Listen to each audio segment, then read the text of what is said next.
আপন নয়নে কবে জানি কেঁদে বলে সাগর বানাবো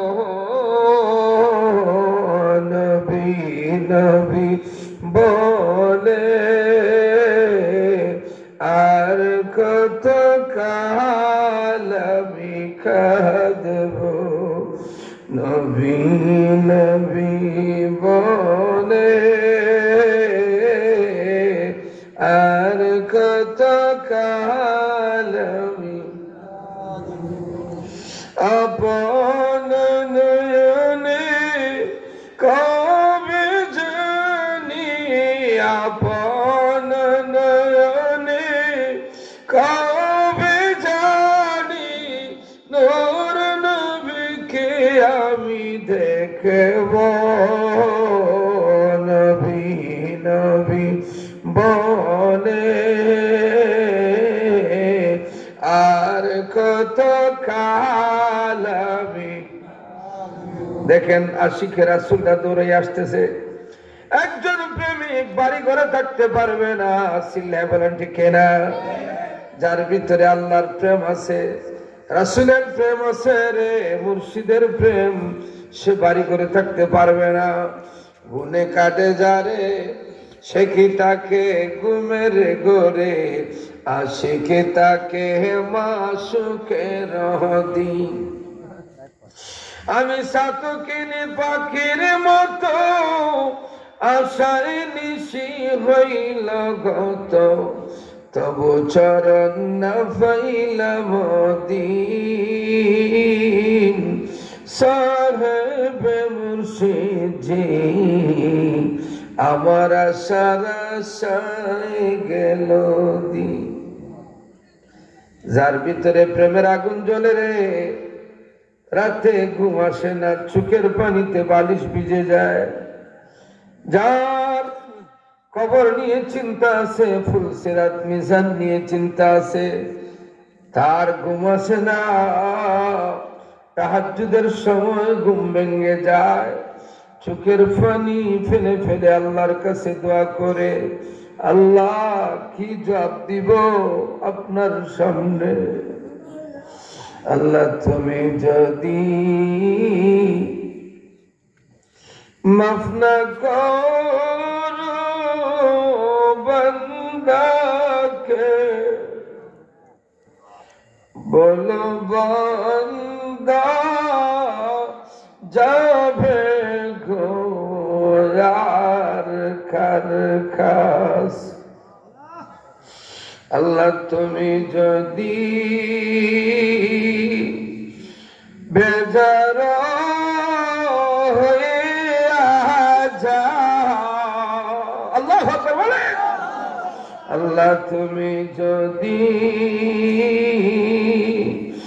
বেজার হয়ে যাও বান্দার তো বাচার কোনো উপায় নাই বান্দার তো বাচার কোনো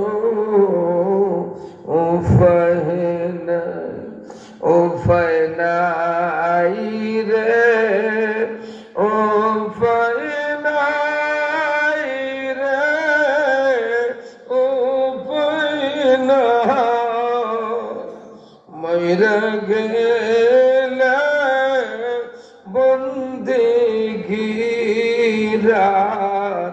সময় নাই মইরা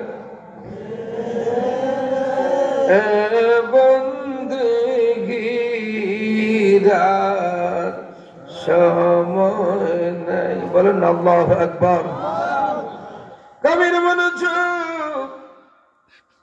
জানাজা প্রস্তুত সবাই দাঁড়াইয়া গেছেন আপনার আবার নবী মায়ের নবী রহমতে আলম সাল্লাল্লাহু আলাইহি ওয়াসাল্লাম মায়ার নবী তাশরিফ আনলেন জানাজা পড়ানোর জন্য। আল্লাহর হাবিব লাশের কিনারে দাঁড়াইয়া বললেন, আপনাদের উদ্দেশ্যে আমি দু চারটি কথা বলবো, মনোযোগ দিয়ে শুনতে হবে। রাসূল বক্তব্য দিবেন। কে দিবেন? রাসূল ওয়াজ করবেন লাশ সামনে রেখে। আমার সাহাবীরা, যিনি মারা গেছে তার পরিবারের কেউ কি আছেন? হাত উঠাইয়া কয়েকজন বললেন, আমরা আছি।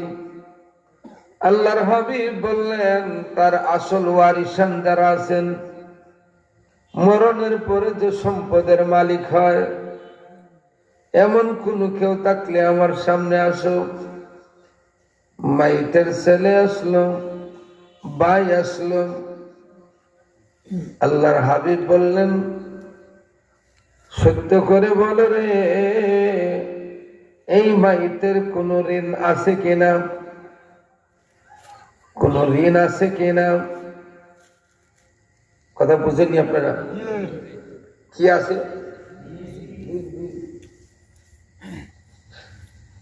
মনে করবেন একটা ক্লাসে বসছেন, কাজে লাগে,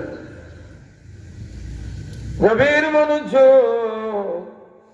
এই কথা বলার পরে মাইতের ছেলে বলল, ইয়া রাসূলুল্লাহ, ইয়া হাবিবাল্লাহ, নবী গো, আমার আব্বার বেশি তেমন কোন ঋণ না, সামান্য ঋণ আছে। অভাবের কারণে ঋণ দিতে পারেন নাই, কিন্তু বাবা বারবার চেষ্টা করেছেন ঋণ দেওয়ার জন্য, কিন্তু দিতে পারেন নাই।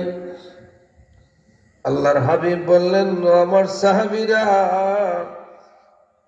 এই মাইতের যতক্ষণ পর্যন্ত ঋণের টাকা না দেওয়া হবে, ততক্ষণ পর্যন্ত আমি নবী তার জানাজা পড়াবো না।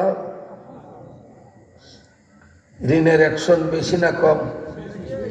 আমরা দেশে যারা ঋণ করে, যে দেয় আর যে নেয়, এর মধ্যে পাওয়ার কার বেশি? হ্যাঁ, না না, যে দেয় আর আরেকগুলো নেয়।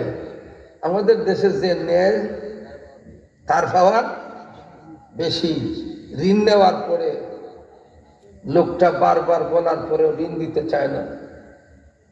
বেশি বললে বলে, যা কিভাবে নিবে দেখে নিস, মাতুন না মাতুন না। তার ভিতরে যদি ঋণের ভয় থাকতো, চাওয়ার আগে দিত, ঠিক না? আল্লাহর হাবিব বললেন, আমার সাহাবীরা, যতক্ষণ পর্যন্ত তার ঋণের টাকা না দেওয়া হবে, ততক্ষণ পর্যন্ত আমি তার জানাজা পড়াবো না। আল্লাহর হাবিব বললেন, তোমরা এখন সিদ্ধান্ত করো তার ঋণের ব্যাপারে কি সিদ্ধান্ত নিবা, আমি চলে যাই।